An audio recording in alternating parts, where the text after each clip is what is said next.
आप सभी के हृदय में विराजमान परमात्मा को मेरी राम राम। देवऋषि नारद जी ने जब सती के पति के संबंध में कुछ अवगुण गिनाए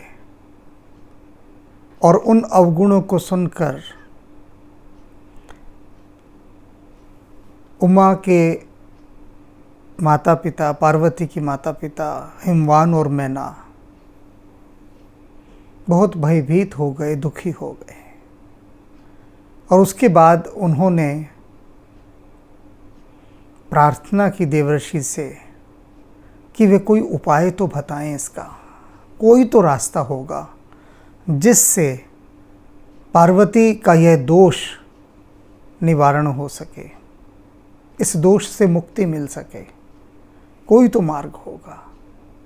तो अब नारद मुनि उस मार्ग के विषय में ही बता रहे हैं, किंतु उससे पहले वे एक बात कह रहे हैं।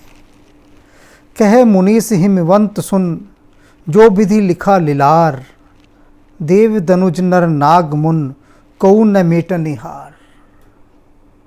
कहते हैं सुनो हिमवान, उपाय तो मैं बता दूंगा, किंतु उससे पहले मेरी एक बात भली प्रकार से अपने मन में बिठा लो। क्या बात? कि जो विधि लिखा लिलार, जो विधाता ने पार्वती के माथे पर लिख दिया है ना, उसे न मैं मिटा सकता हूँ और ना ही कोई अन्य देवी देवता, देव दनुज नर नाग, कोई भी, ना देवता ना मनुष्य, कोई नाग, कोई भी विधि के लिखे इस लेख को नहीं मिटा सकता जो उन्होंने पार्वती के माथे पर लिख दिया है। ये बात पहले अच्छे से समझ लो। कोई परिवर्तन नहीं हो सकता, इसमें कोई संशोधन नहीं हो सकता। जो लिख दिया विधि ने सो लिख दिया, अब उसे मिटाया नहीं जा सकता। तो फिर उपाय क्या है भैया? जब मिटाया नहीं जा सकता तो मन में एक बात उठती है।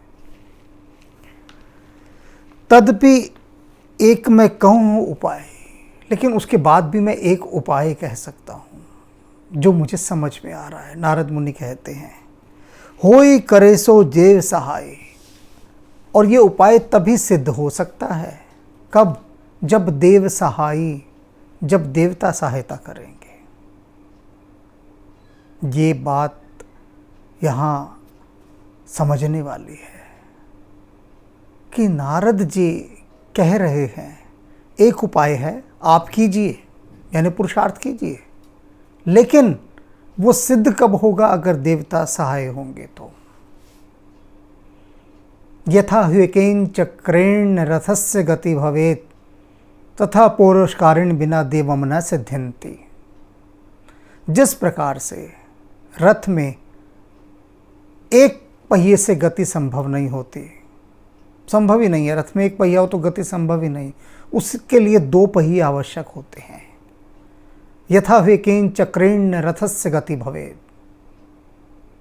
और उसी तरह से संसार में हमारे सारे कार्य सिद्ध हो जाएं, उसके लिए दो पहिए आवश्यक होते हैं, एक पुरुषार्थ का और एक देवताओं की आशीर्वाद का, भाग्य का, जिसको कहा गया है। जब तक ये दोनों पहिए आपके जीवन रूपी रथ में समानांतर नहीं लगे होंगे,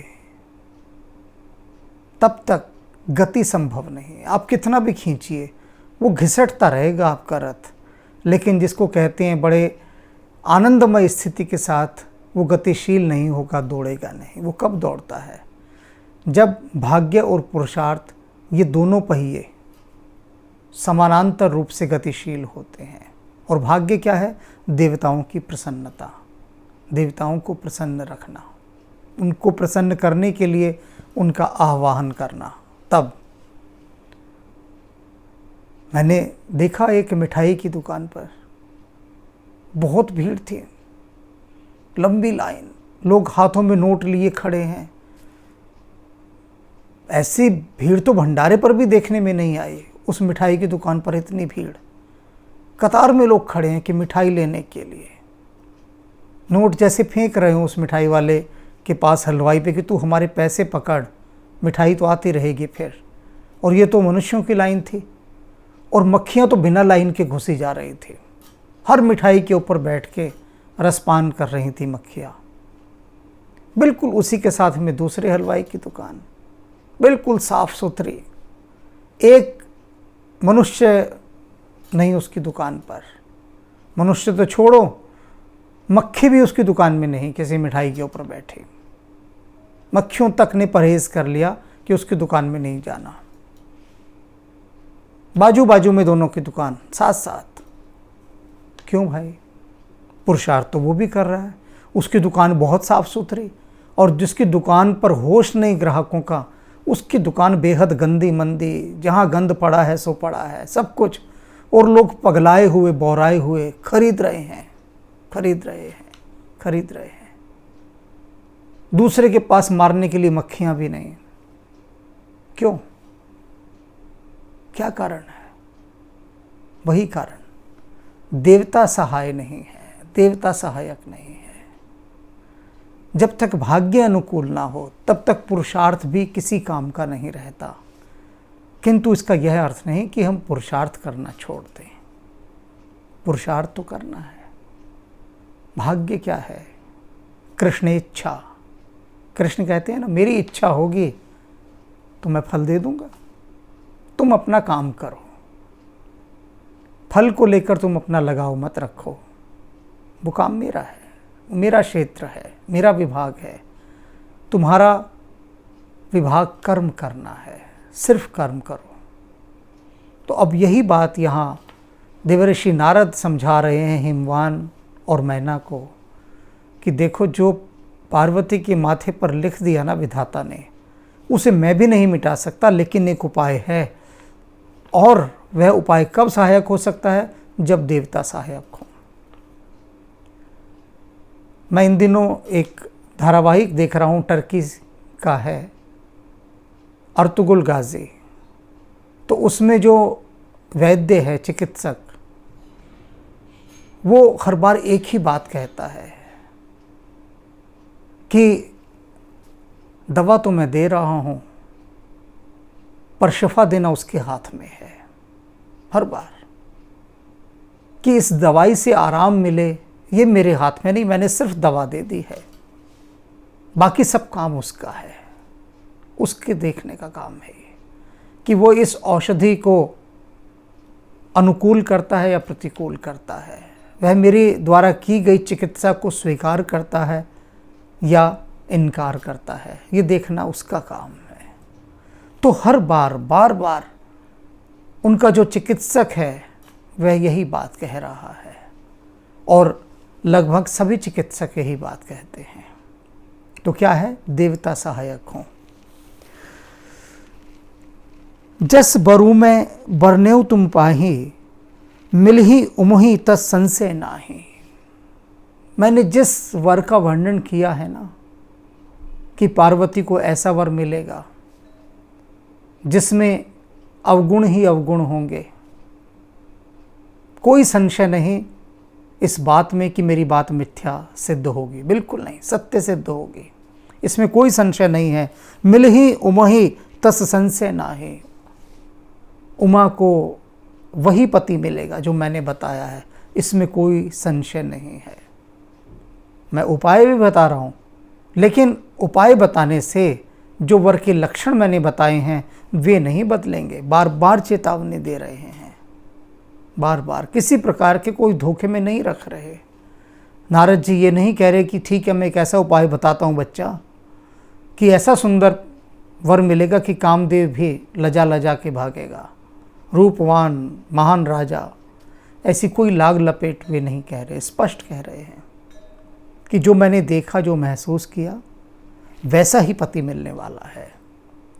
लेकिन एक उपाय है। फिर वह उपाय क्या है? जे जे बर के दोष बखाने, ते सब शिव पही में अनुमाने। कहते जो जो मैंने अभी उमा को मिलने वाले पति के दोष बताए हैं ना, क्या बताए हैं दोष? निर्गुण है, उसमें कोई गुण नहीं है, ना उसके माता पिता हैं, बड़ा जटिल है, योगी है, अमंगलकारी वेश धारण करता है, मन में कोई इच्छाएं नहीं है, फक्कड़ है, लापरवाह है, किसी की कोई परवाह नहीं, कोई चिंता नहीं। ऐसा ये जो मैंने सारे अवगुण बताए हैं उमा को मिलने वाले वर में, वो मुझे एक जगह दिखाई दे रहे हैं ये सारे के सारे। और वो कहाँ? भगवान शिव में, वहाँ मुझे दिखाई दे रहे हैं। ढूंढता हूँ, खोजता हूँ, तो मुझे वहाँ दिखाई दिए, वहाँ मैंने समानता पाई कि अरे ये सब अवगुण जो मैंने बताए कि उमा को मिलने वाले पति में हैं, ये सब तो भगवान शिव में मुझे दिखाई दे रहे हैं। है ना, वो भगवान शिव निर्गुण हैं, उनका कोई माता पिता नहीं, अविनाशी हैं और निष्काम हैं, किसी प्रकार की कोई कामना नहीं, योगी हैं, बहुत जटिल हैं, उनको समझना सरल नहीं है बिल्कुल भी, ऐसे जटिल हैं, नग्न घूमते हैं, अमंगलकारी वेश धारण करते हैं, लोग ही डर जाएं भगवान शिव का वेश देखकर, ऐसे भयभीत हो जाते हैं। तो ऐसे ये जितने अवगुण मैंने बताए, जे बर के दोष बखाने, ते सब शिव पही में अनुमाने। मेरा अनुमान है कि पूरा साफ कि ये शिव में ही हैं। जो विबाहु संकर्षण होई, दोष हो गुणसम कह सब कोई। कहते हैं अगर उमा का विवाह शंकर के साथ हो जाए, संकर्षण होई, तो क्या होगा? दोषो गुणसम कह सब कोई। फिर सब कोई, सारा संसार उन दोषों को दोष न मानकर गुण मानने लगेगा, उनकी चर्चा गुणों में करने लगेगा। वे सारे दोष मिट जाएंगे, समाप्त हो जाएंगे। यही उपाय है, यही उसका निवारण है कि भगवान शिव के साथ उमा का विवाह हो जाए। तो उसके बाद ये जितने अवगुण हैं वे अवगुण गुणों में परिवर्तित हो जाएंगे। क्यों हो जाएंगे भाई? अवगुण तो अवगुण रहेंगे, गुणों में क्यों परिवर्तित हो जाएंगे? क्या कारण है? कि एक ही तत्व है, उसको आपने अभी तक अवगुण में रखा हुआ है और किसी व्यक्ति विशेष के पास जाकर वही अवगुण गुण में बदल गया। ऐसा क्यों हो गया? क्या कारण है? उस कारण के लिए भी आगे बताते हैं, लेकिन उससे पहले इस पर मैं एक छोटा सा आपको दृष्टांत देते हुए प्रकाश डाल दूं कि आपके मन में भी आ रहा होगा कि ऐसा कैसे हो सकता है कि एक ही चीज़ है, एक व्यक्ति के पास है तो वो अवगुण है और दूसरे के पास चली गई तो वो गुण हो गई। क्यों भाई, ऐसा क्यों हुआ? तो सुनिए, एक लुटेरा हाथ में चाकू लिए रहता है और वह चाकू जो उसके हाथ में है वो अवगुण बन जाता है। पता है लोगों को मारेगा, हिंसा करेगा, चाकू है उसके हाथ में, धारदार चाकू है, हथियार है, और उससे भी तेज चाकू, उससे भी 100 गुना ज़्यादा धारदार चाकू शल्य चिकित्सक के पास होता है, यानी उस डॉक्टर के पास जो ऑपरेशन थिएटर में है। बड़ा तेज चाकू होता है उसके पास। इन चोर लुटेरों के पास तो कुछ भी नहीं होता चाकू, लेकिन वही चाकू जो चिकित्सक के हाथ में है वो वंदनीय हो जाता है, पूजनीय हो जाता है चिकित्सक के हाथ में जाते ही। और उसी का सजाती है दूसरा चाकू लुटेरे के हाथ में जाते ही कितना निंदित, घृणित और सभी के द्वारा धिक्कारे जाने वाला हो जाता है। अब आप समझिए ना कि एक ही वस्तु यदि भिन्न भिन्न व्यक्तियों के हाथों में चली जाए तो उसका किस तरह से गुण धर्म बदलता रहता है, उसका स्टेटस बदलता रहता है, उसका मूल्य बदलता रहता है। तो ये तो उदाहरण मैंने दिया। अब गोस्वामी तुलसीदास जी जो उदाहरण देंगे वो बड़ा दिव्य उदाहरण देंगे। मैंने तो दैनिक जीवन से लाकर उदाहरण दिया है, वे भी दैनिक जीवन से देंगे, लेकिन उनका उदाहरण दिव्य होगा, मेरे जैसा साधारण उदाहरण नहीं होगा। अब वे क्या कह रहे हैं इस संबंध में कि कैसे वे सारे दोष गुणों में बदल जाएंगे भगवान शिव के पास जाते ही। जो अहिसेज शयन हर करहीं, बुद्ध कछ तिन्हीं कर दोष न धरहीं। कहते हैं भगवान श्री हरि नारायण शेष नाग की सैया पर शयन करते हैं, लेकिन सारा संसार, सारे संसार के बुद्ध जन उनकी कोई निंदा नहीं करता। सब उनको आदरपूर्वक नमस्कार करते हैं। कोई यह नहीं कहता कि ये तो सांपों के ऊपर सोए हुए हैं भगवान, ये क्या कर रहे हैं। आप अपने घर में जरा किराए के 10-12 सांप ला के डबल बेड पर डाल दीजिए और कहिए मैं उनके ऊपर सोऊंगा, तो घर वाले ही आपका जीना हराम करके घर से बाहर निकाल देंगे कि भैया बाहर निकल यहाँ से, ये क्या कर रहे हो। लेकिन वही सर्प आप तो 2-4 लाएंगे और वो तो शेषनाग हैं। शेषनाग की सैया के ऊपर श्री हरि विराजमान हैं। जो अहिसेज शयन हर करहीं, बुद्ध कछ तिन्हें कर दोष न धरहीं। कोई दोष नहीं देते बुद्ध जन, गुणवान लोग, कि वे सर्पों की शैया पर हैं। और भान कृसान सर्व रस खाहीं, तिन्हें कह मंद कहत को नाही। सूर्य देव और अग्निदेव ये दोनों पता नहीं क्या क्या खा जाते हैं। भक्ष्य अभक्ष्य का विचार ही नहीं करते कि कौन सी चीज़ खाने वाली है और कौन सी चीज़ नहीं। सब खा जाते हैं, लेकिन फिर भी कोई इनको मंदा नहीं कहता, कोई हीन नहीं कहता। अग्नि सब कुछ खा जाती है, कुछ नहीं छोड़ते। अब एक व्यक्ति को कुछ भी खा जाए, कुछ भी का मतलब समझ रहे हो, कुछ भी, तो आप सब उसको कैसे घृणा से देखेंगे कि ही छी छी, ये तो सब कुछ खा जाता है, कहेंगे ना ऐसे। लेकिन अग्नि को तो नहीं कहते। तो अग्नि की कोई निंदा नहीं करता ये कहकर कि ये भक्ष्य अभक्ष्य सभी पदार्थों को खा जाता है अग्निदेव, तो ये शुद्ध नहीं है, अपवित्र है। आप कभी तंदूर की रोटी ये कहकर तो नहीं छोड़ देते कि अरे इस तंदूर में तो लोग मांस भी पकाते हैं, तो हम तो इस अग्नि में बनी रोटी नहीं खाएंगे, इस अग्नि में तो पता नहीं क्या क्या मांस बनता है। लेकिन आप नहीं कहते, क्यों? क्योंकि अग्नि सब कुछ खाने के बाद भी शुद्ध रहती है, पवित्र रहती है। बल्कि जो भी उसके भीतर जाता है वही शुद्ध हो जाता है। तो ये उदाहरण दिया तुलसीदास जी ने भगवान श्री हरि का, अग्नि का। और आगे क्या कहते हैं? शुभ अरु अशुभ सलिल सब भयहीं, सुरसरी को अपुनीत न कहीं। कि देव नदी गंगा, इसके अंदर शुभ और अशुभ, शुद्ध और अशुद्ध सभी प्रकार का जल जाकर गिरता है। कितने नदी नाले इत्यादि गंदे नाले फैक्ट्रियों के और मार दुनिया भर का क्या क्या कूड़ा करकट गंदा नदियों में नहीं फेंका जा रहा, फेंका जा रहा है ना। कहते गंगा नदी में जो सब प्रकार का दूषित जल भी आकर गिरता है, लेकिन उसके बाद भी सुरसरी को अपुनीत न कहे। कोई भी देव नदी गंगा को अपवित्र नहीं कहता, क्योंकि वो समस्त अपवित्रताओं को अपने अंदर समोकर उन्हें शुद्ध कर देती है। इसी प्रकार से भगवान शिव में भी ये सारे जो दोष गिनाए गए थे, वे सारे दोष भगवान शिव में जाते ही सर्व सुंदर गुणों में परिवर्तित हो जाते हैं, उनका आश्रय पाते हैं।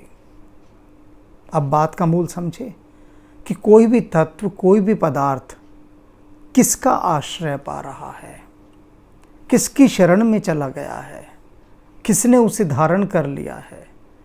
तो जिसका आश्रय जो पदार्थ पाएगा, अपने आश्रय दाता के अनुसार ही वह मान सम्मान, मान अपमान इत्यादि गुणों को धारण करेगा। इसके अनुसार समरथ कहूँ नहीं दोष गोसाई, रवि पावक सुरसरी किनाई। ये विश्व प्रसिद्ध पंक्ति आ गई तुलसीदास की। समरथ कहूँ नहीं दोष गोसाई, कि जो समर्थ होता है उसे कोई दोष नहीं दिया जा सकता। लेकिन ध्यान दीजिए अगली पंक्ति पर जो कह रहे हैं वो, रवि पावक सुरसरी किनाई। नाई माने के समान। किसके समान दोष नहीं दिया जा सकता? सूर्य के समान, अग्नि के समान और गंगा नदी के समान। ऐसे समर्थ के पास जाने के बाद, ऐसे समर्थ का आश्रय पाने के बाद सारे दोष भी गुणों में परिवर्तित हो जाते हैं। इसलिए समर्थ को नहीं दोष गोसाई। अब इन पंक्तियों की जो पंक्ति है, जो सूक्त वाक्य है, समर्थ को नहीं दोष गोसाई, पूरे संसार में यह एक दूसरे अर्थों के लिए प्रयुक्त होता चला आया। तुलसीदास का ये दिव्य अर्थ तो सब भूल ही गए कि समर्थ को नहीं दोष गोसाई, ये उन्होंने किसके लिए कहा है?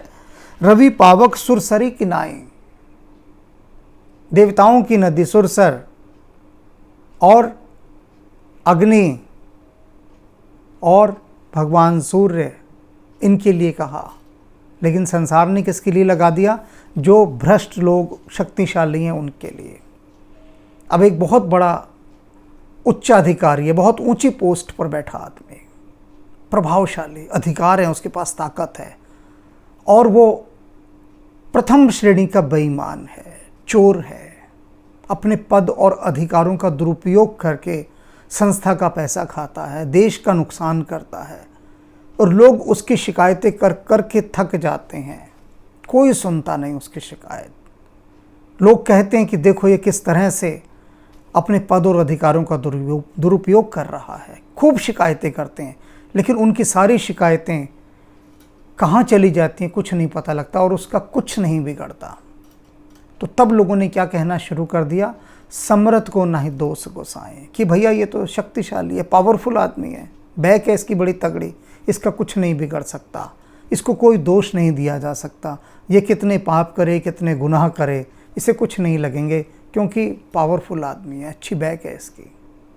संसार ने इन अर्थों में प्रयोग कर दिया, वहाँ घुमा कर ले गए। जबकि तुलसीदास जी का अभिप्राय बिल्कुल भिन्न है कि श्रेष्ठ मनुष्य के पास यदि अवगुण भी चले जाएं तो वो भी गुणों के समान सम्मान पा लेते हैं, भिन्न अर्थ में। अब हुआ क्या है कि तुलसीदास जी जैसे दिव्य संतों की रचनाओं के जनमानस ने अपनी बुद्धि के अनुसार अर्थ निकाले और उन अर्थों को उन पर आरोपित कर दिया, और फिर कहने लगे कि अच्छा ये संत ऐसी बात कह जाते हैं, ये तो बड़ी अशोभनीय बात कही। कितने संदेश मेरे पास आ रहे हैं इन दिनों कि आप उस पर प्रकाश डालिए कि जिसमें तुलसीदास जी ने कहा है कि ढोल गवार शूद्र पशु नारी ये सब ताड़न के अधिकारी, तो उन्होंने नारी को पीटने वाली बात कैसे कर दी? तुलसीदास जी जैसा व्यक्ति ऐसी बात कह रहा है, ये हमें बिल्कुल अच्छा नहीं लगा कि वो नारी को पीटने की बात कर रहे हैं। अब बुद्धि तो उन्हीं की है ना, अपने अर्थों को उन्होंने तुलसीदास जी पर आरोपित कर दिया। मैंने उन सभी को एक ही उत्तर दिया कि प्रतीक्षा करें, जब वह प्रसंग आएगा ना तब समझाऊंगा कि किस संदर्भ में, किस कॉन्टेस्ट में तुलसीदास जी ने ये बात कही। ऐसे नहीं समझ में आएगी, बिल्कुल नहीं समझ में आएगी, क्योंकि जैसे ये वाली बात थी कि किन संदर्भों में ये बात कही गई, उन संदर्भों को भी समझना, हृदयंगम करना अति आवश्यक है। तभी शब्द का वास्तविक आत्मिक अर्थ निकल कर सामने आता है। जैसे यहाँ पर आया, समर्थ को नहीं दोष गोसाई का अर्थ यहाँ पर जो वास्तविक निकल कर आया वो यही है कि दिव्य पुरुषों के पास जाकर अवगुण भी गुणों में परिवर्तित हो जाते हैं।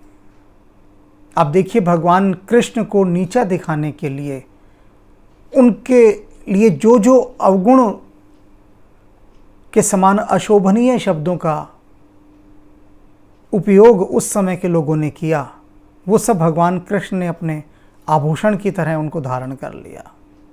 लोगों ने कहा माखन चोर, उनका ठीक है माखन चोर है, कि ये कृष्ण क्या है तुम्हारा, ये तो कायर है, रणछोड़ दास। रणछोड़ दास जी का मंदिर बन गया, उन्होंने उसको भी अपना आभूषण बना लिया।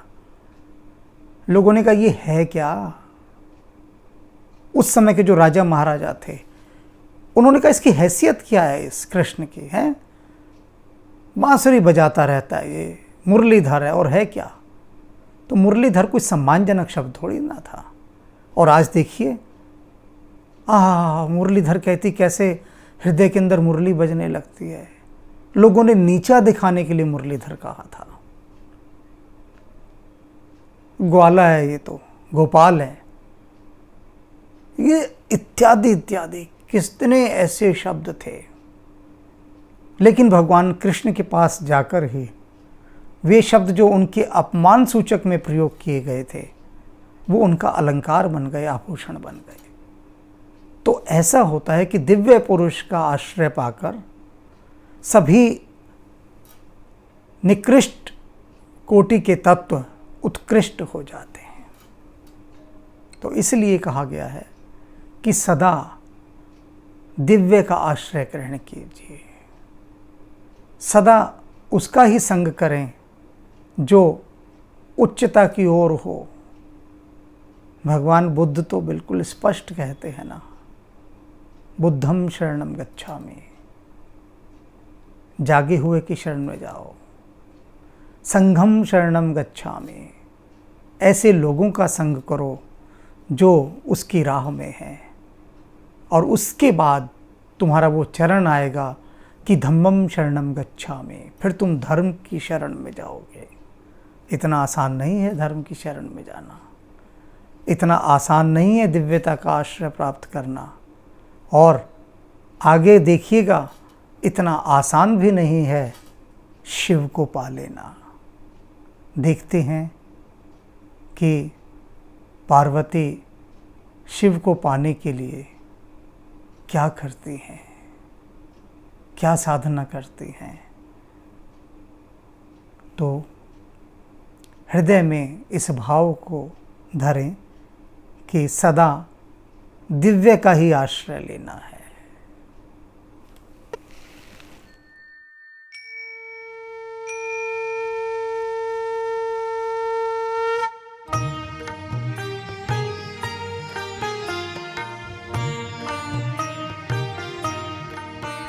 जय जय कपिनायक निज सुखदायक, शंकर स्वयं अनूपा।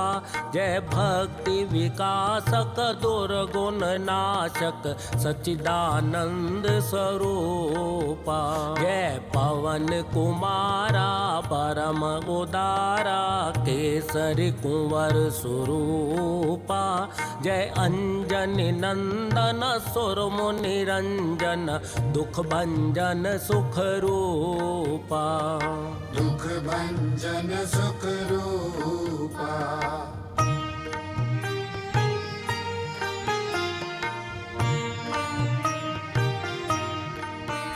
जय जय अविनाशी सब गुण राशि, धाम अखंडानंदा। केवल प्रभु माना परम अमाना, अद्भुत चरित मुकुंदा। अतएव चराचर सकल सुरासुर, गण से सब मुनि वृंदा। तज योग विरागा से अनुरागा, गावत शुभ गुण वृंदा। गावत शुभ गुण वृंदा।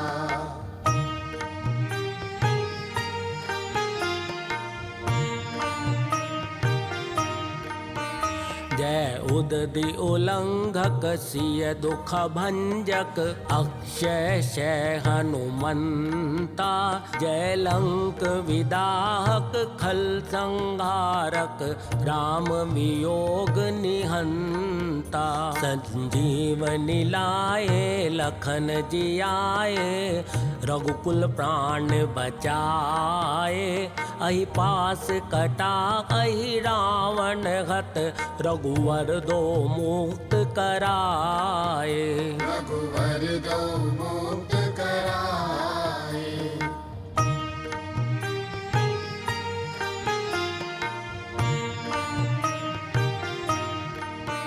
सन सनकादित सारद शेष विशारद तब बल को नहीं जाना। तो ही भक्त प्यारे शास्त्र पुकारे द्रवौ सो श्री हनुमाना।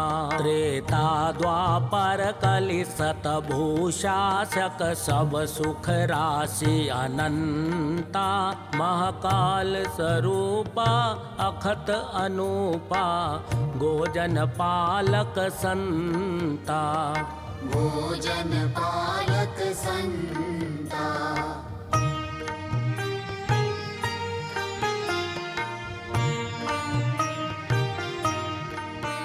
गुण दोष अवस्था त्रैगोतीता माया रहित स्वरूपा।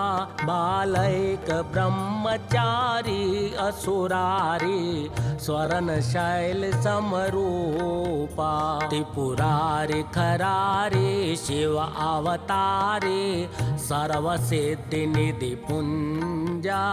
बलवेक पराक्रम मति गुण आदिक नमत तोर पद कंजा। नमत तोर पद कंजा।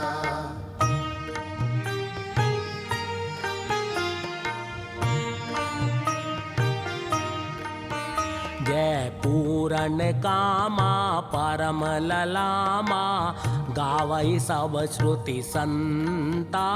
करुणा वरुणालय भक्त जनाश्रय शुभ प्रेरक जग कंता। त्रैताप भयानक दुख विनाशक सर्व विकार निहंता।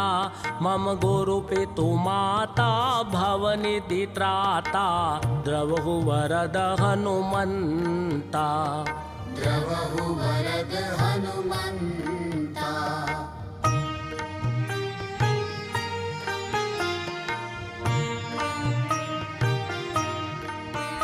जय मंगल मूर्ति राम अयन जय सद्गुण सन्मति भक्ति सदन। जय ब्रह्म विचार प्रसार करण कुविचार कलेश कलाप हरण। जय सर्व प्रपंच प्रशूल समन जय जीवन सारथि सत्य शरण। जय संकट मोचन राम रमण अभिनंदन वंदन कोटि नमन। अभिनंदन वंदन कोटि नमन। अभिनंदन वंदन कोटि नमन।